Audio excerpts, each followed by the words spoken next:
It's 6:44 on Daybreak, and as we start the new school year this week, officials across the board are warning parents about their kids' safety. Now, there is no extra cause for alarm, but there are some important tips that you should know about. Daybreak's Lauren Hall has the story.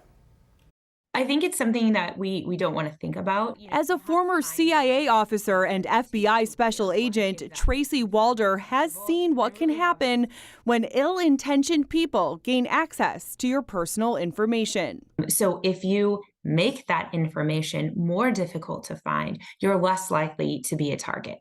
With school starting again, the Texas-based mom and professor has been sharing some simple but thought-provoking safety information on TikTok. I don't know that anyone's right or wrong necessarily. All I can do is just share what I do, and if you like it, great.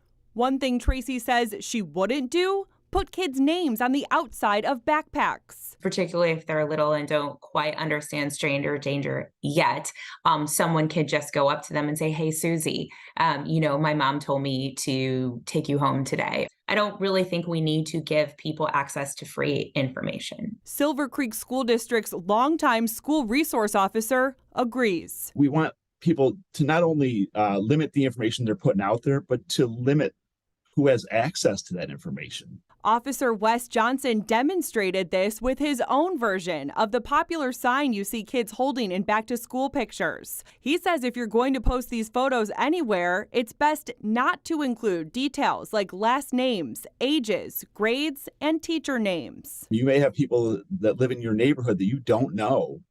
And if you're posting this publicly, now they know your kid's first name. Officer Johnson says parents should know who is following them and their kids on social media. What would you tell parents to do and not to do on social media?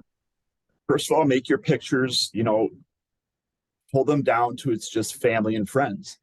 There are people out there that will, take these pictures of kids and they will share them with their other friends that like looking at pictures of little kids. And I know it's a horrible thought, but those people are out there. People ask about, well, what if I'm only posting it to my pages that are private and I know everyone who's following me? What would you say to them? Yeah, and I get it because that's what I do, right? I have, 2 Instagram accounts. One is private for people that I've met in person, and then, one is public.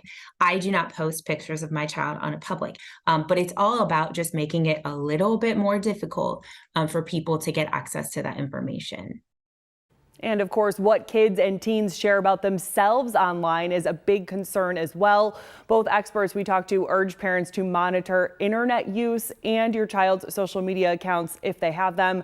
For more tips, you can follow Tracy on Instagram and TikTok at her pages. They're both The Unexpected Spy. On your side, Lauren Hall, Channel 2 News Daybreak.